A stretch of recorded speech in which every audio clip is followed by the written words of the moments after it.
नमस्कार मित्रों, आज मैं आप लोगों के लिए एक ऐसा वीडियो लाया हूँ जिसमें एक खतरनाक राक्षस दारुक की चर्चा है। इसने ब्रह्मा जी से आशीर्वाद प्राप्त कर सभी देवी देवताओं को परेशान किया। फिर देवताओं के विनती पर शिव जी ने एक स्त्री को प्रकट किया जिसने इसका वध कर देवताओं को बचाया। आइए इस कहानी को पूरा जानें। वीडियो मेरी अच्छी लगे तो चैनल को लाइक, सब्सक्राइब और शेयर करना नहीं भूलें। मित्रों, कहा जाता है कि एक बार एक दारुक नाम का राक्षस अपने कठोर तपोबल से ब्रह्मा जी को प्रसन्न कर लिया और उनसे तरह तरह का वरदान लेकर खुद को काफ़ी ताकतवर बना लिया। उस ताकत के अहंकार में दारुक ने उसका इस्तेमाल गलत रूप से करने लगा और देवताओं पर ही हमला करना तथा बंदी बनाना शुरू कर दिया। एक बार तो उसने स्वर्गलोक पर भी चढ़ाई कर दी, जिससे वहां से देवतागण भाग गए। दारुक के इस तांडव से परेशान होकर सभी देवगण ब्रह्मा जी और विष्णु जी के पास जाकर सारी व्यथा बताई। ब्रह्मा जी ने कहा कि उस दारुक नामक असुर का वध सिर्फ स्त्री ही कर सकती है, क्योंकि उसको ऐसा वरदान प्राप्त है। ब्रह्मा जी के इस बात से सभी देवगण परेशान हो गए कि आखिर ऐसी स्त्री होगी कौन जो उस ताकतवर दारुक को मार सके। यह समस्या लेकर सभी देवगण शिव धाम पहुँचे और शिव जी को सारी बातें बताई। शिव जी अपने पास बैठे पार्वती माता से बोले कि हे देवी, आप ही इन सभी देवगणों का कष्ट दूर कर सकती हैं। आप कोई रास्ता निकालें। प्रभु की बात सुनकर पार्वती माता ने अपना एक सूक्ष्म अंश शिव जी के शरीर में प्रवेश करा दिया, जो जाकर शिव जी के नीलकंठ में बैठ गया और वहां आकार लेने लगा। जब शिव जी को कंठ में हलचल होने लगी तो उन्होंने अपना तीसरा नेत्र खोलकर उस चीज को बाहर निकाला। यह चीज एक स्त्री के रूप में प्रकट हुई, जो नीलकंठ में आकार लेने के कारण नीले रंग की हो गई थी। बाहर निकलते ही वह स्त्री क्रोध से वशीभूत थी और भयानक चित्कार एवं गर्जना कर रही थी। उस स्त्री का रौद्र रूप देखकर सभी देवता वहां से भाग गए। तब शिवजी ने उस नीलमय स्त्री को सारी बातें बताई तथा उसके उत्कर्ष का उद्देश्य भी बताया। उद्देश्य मालूम होते ही उस रौद्र रूपी स्त्री ने कुछ ही पलों में दारुक जैसे भयंकर राक्षस का वध कर दिया। परंतु दारुक का वध करने के पश्चात उनका रूप और रौद्र हो गया। शिव जी को लगा कि इनका रौद्रपन शांत नहीं किया गया तो यह और तांडव करेंगी।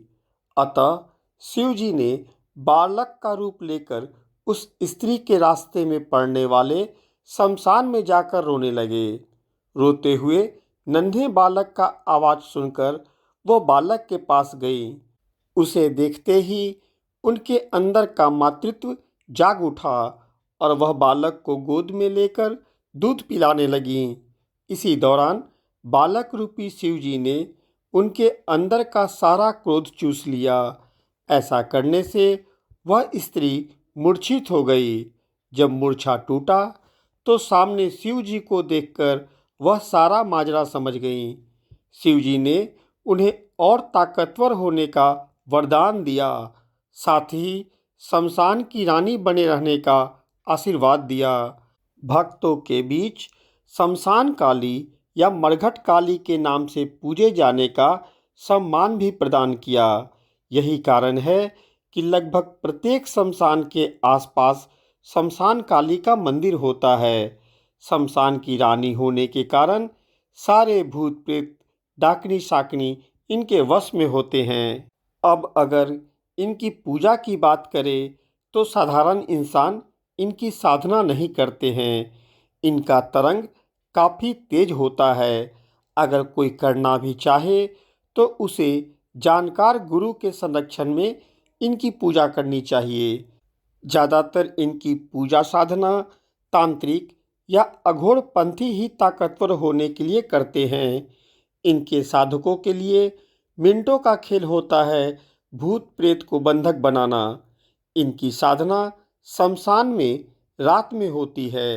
साधना के दौरान आपको डरावने अनुभव भी हो सकते हैं, लेकिन ऐसा नहीं है कि इनकी साधना लोग करते नहीं हैं। हजारों हजार की संख्या में लोगों ने इनकी साधना कर खुद को ताकतवर बनाया है, परंतु मैं दोबारा सभी को सावधान कर रहा हूँ कि इनकी साधना कभी जोश में आकर नहीं करें। हमेशा गुरु को साथ रखें। इनको साधना के दौरान गलती मंजूर नहीं होती है। ऐसे में आपको जान का खतरा भी हो सकता है।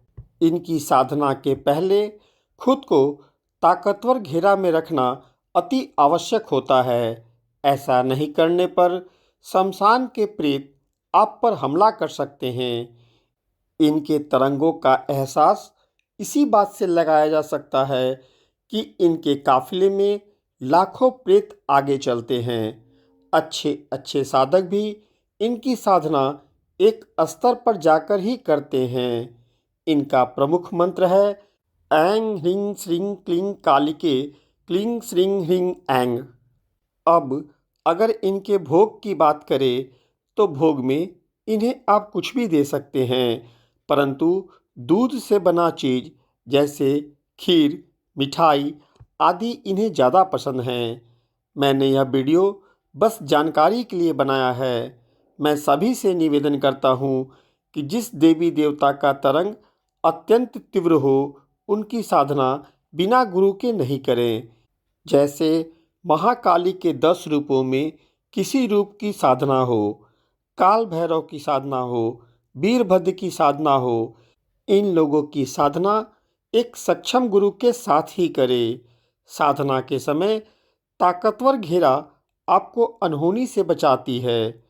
मित्रों, मेरे द्वारा दी गई जानकारी अच्छी लगी हो तो कृपया मेरे चैनल को लाइक, सब्सक्राइब और शेयर अवश्य करें। साथ में बेल बटन भी दबा दें ताकि आगे आने वाली वीडियो की सूचना आपको मिल जाए। धन्यवाद।